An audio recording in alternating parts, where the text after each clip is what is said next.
Their personal stories may be their individual journeys, but their individual journeys represent those of many. We are the many.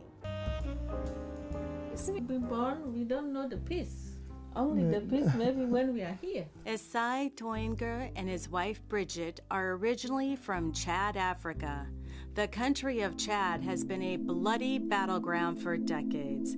Although its bloodshed and revolt is akin to Rwanda, very little is publicized about the Chad civil wars. The war started in the north of Chad because it was people of the north that went to the rebellion, and it took some years from 1965 until 1982 before, even before that, there was peace agreement that they came out, and then they prepared themselves, and the war started in Jamena. That is where it affected all the areas. And then in 1982, the war reached our area. We were from south. And it was, I don't know if you heard about Black September, but if in Chad they talk about Black September, that is a horrific moment. Many prayers, churches, many people have been killed. They burned them alive, and it was a bad moment. It was during that time that I carried the gun at the age of 13 and 8 months. And then there was a process of negotiation. We came out. Once we came out, some months later, they started killing our leaders. So some people, they run to go to bush again. And during that time, they put us already with the government forces. They use us to fight others, and it was a hard moment, but I was blessed that I escaped, and through the way that I escaped, I don't know, but it's God that helped me through those hard moments. Did you lose a lot of family members? Yeah. Yeah.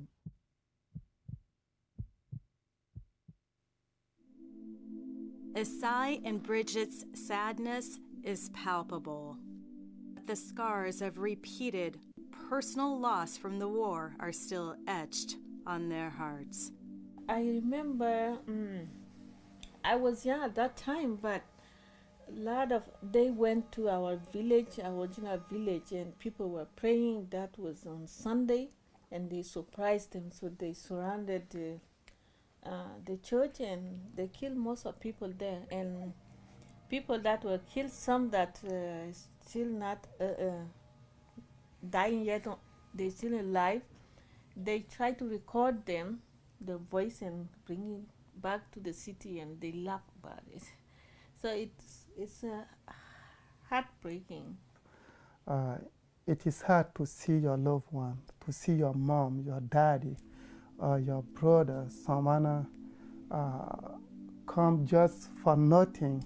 The person is tortured before he was killed. And when this happens at your presence, it affects you, and it takes some time. We do not have anybody to rescue us, so for us we thought it's how the life is going to be, so we have to tolerate everything that is happening to us. Every day in the morning when you wake up, you have to thank God that you are still alive. When you are going to bed, you don't know what's going to happen at night. So that's why in my country and most of African countries, when we wake up in the morning, we have to look at the door at your neighbor. Kuku, are you there? You know, making sure that he's still alive, that nothing happened to him. And we take it like a culture. So it's difficult. So community, family is community, community is family. Exactly. African cultures. Their tight-knit family and village ties survive by staying apart and developing intricate communication systems to keep them connected. After living every day of their lives in a state of unknowing, their only chance of having a truly fulfilling and peaceful life was to petition for relocation to a new home. In this case, America. We had an interview. We went through some physical exams by physicians that are qualified. They just took us pictures, and those pictures, they send it here to the United States, and then they send it to immigration. They send us ticket, and then there's an organization, they call it OIM. From Africa, they sent someone to Nigeria. So that person took us to the airport. When we arrived in France, there was another agent of OIM that was waiting for us. From there, we came to the United States. The same thing in New York. There was someone there that was waiting for us. They gave us a work permit, permanent work permit. And then the lady took us now to one center. And it was from there that they opened our envelope. Okay, you will go to Iowa. These people will go to Connecticut, like that.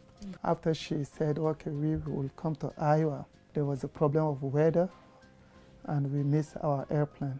I was with a family from Ivory Coast, and none of us spoke English. So it was a hard time. They gave us another airplane that we used, that took us to St. Louis.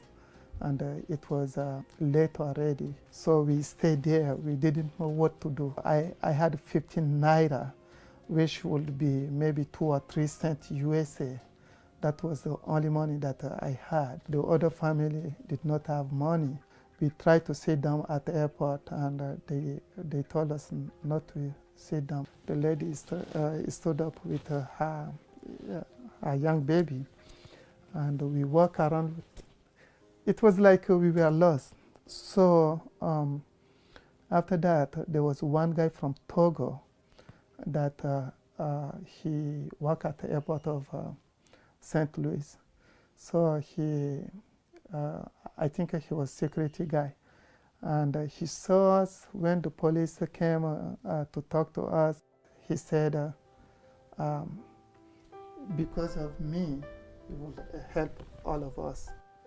He just told me that, and I didn't know why he said that. So he said, just walk around.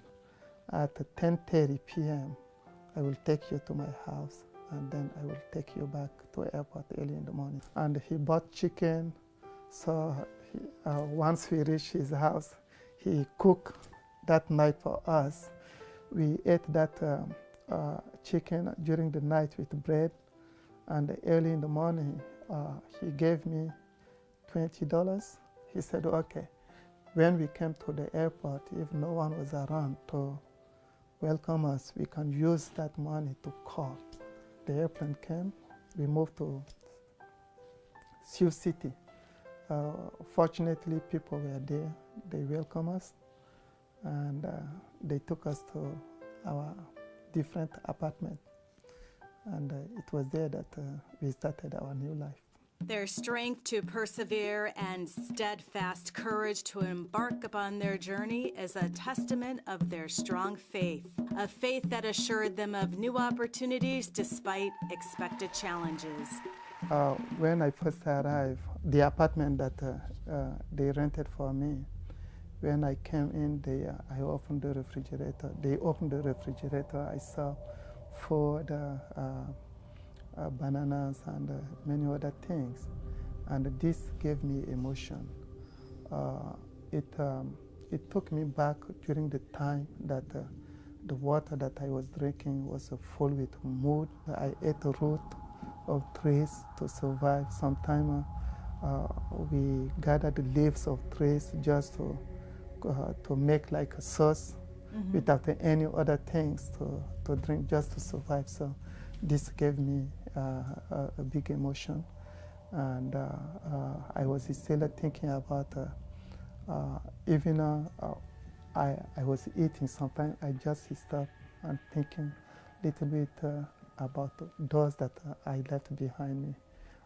Either they are my relatives or they are not. I was thinking about them, and there was nothing I could do. The biggest shock was homesickness, because it's still, I miss my people, and I feel like tomorrow I'm gonna see them, the next day I'm gonna see them. Never happened.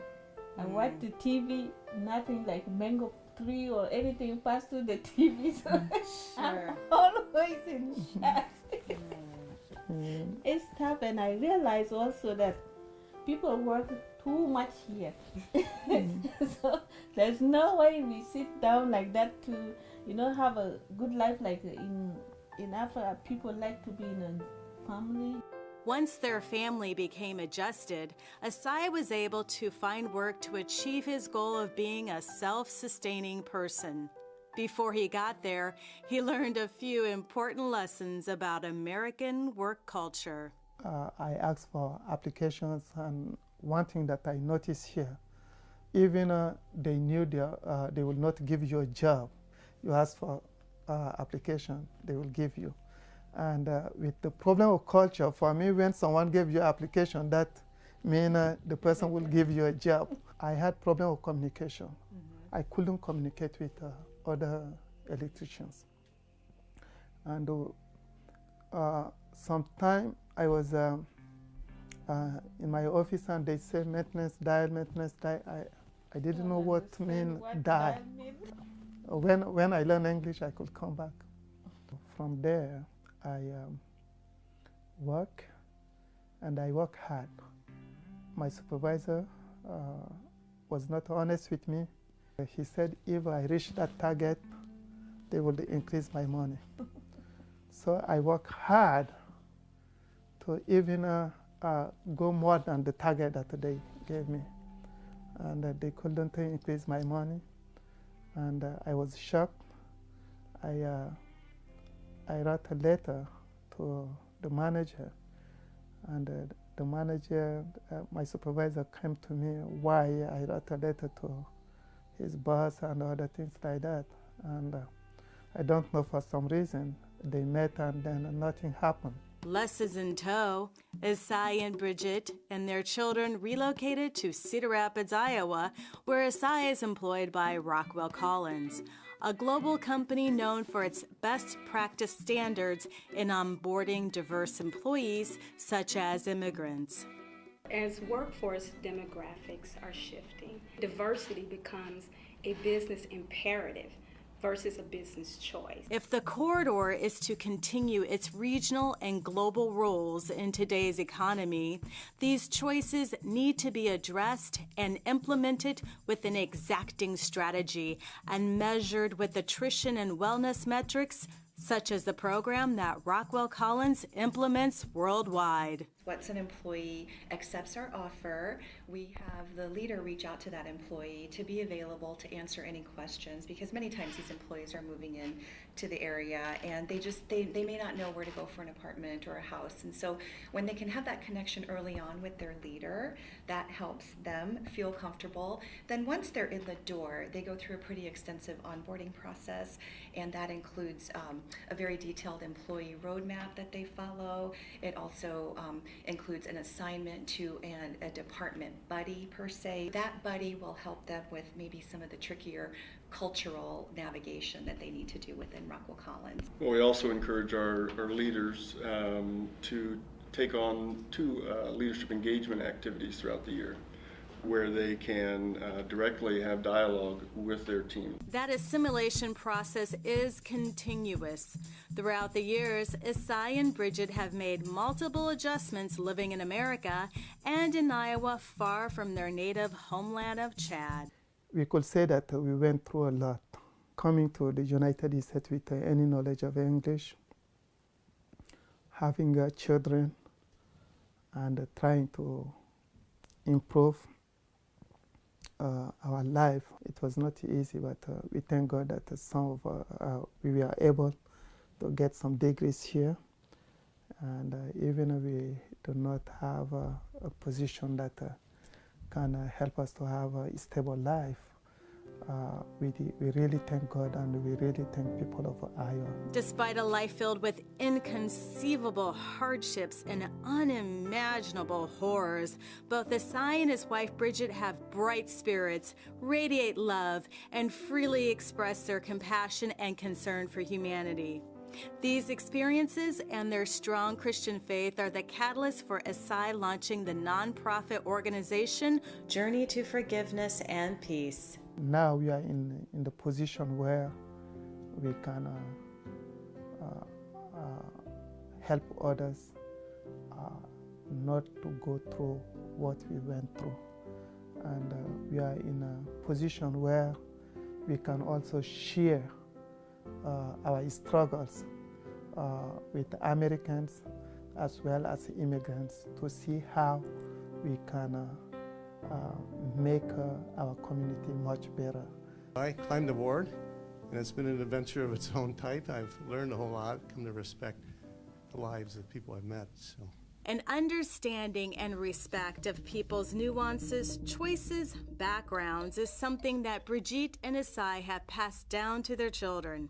It starts with an understanding of the golden rule and a simple introductory formula to establish common denominators. First, I tell them my name. I learn their names, figure out what they like, and they figure out what I like, and we try to do things together. The way I help others understand my culture is the way we eat and what we do there, like the games we do for fun. People might misunderstand like how we celebrate things. Okay, what's an example? Please? Like Christmas and New Year's, we don't celebrate them separate. We celebrate it like that, but in Africa, it will just be all smushed together like a long party, like probably for a week or something. I help people understand stuff as they don't know. One thing that they are incredibly sure of is what they've learned from their parents. We should help other people understand they can make a difference in the world. They can do something just small, but to other people it will be big. I think that even if you're young, you can still make a big difference. We can all make a big difference. Iowa has made a difference to the Toingar'S. The Toingar'S are making a difference to Iowa. Approach us as well as we immigrants will approach you. And together we will learn from each other. Especially we refugees, we see Iowa as our homeland now. And we would like to know more about Iowa. We would like to know more about the culture, communication. This will help us to integrate our new society. Thank Iowa. Iowans are great people. And since we've been here in Iowa, I feel myself always home because people are really nice. I get out there, we get along fine, and our neighbors are great. They make us feel home. So I really thank Iowans, and I always tell myself and my family that I think Iowa is a safe area to raise kids, even though it's not as busy as others. I wouldn't even look for any busy state because I find Iowa very, very, very nice, and people of Iowa are nice. So I'm proud of being an Iowan today. Just as Asai said, the corridor's immigrants of all backgrounds are here to make a new way for themselves and their families. They are here to find a house and make a home that extends to their co-workers, church members, volunteer associates, and the community at large. When all is said and done, Eastern Iowa is everyone's home. Let's make everyone feel at home, warm, safe, respected, and loved.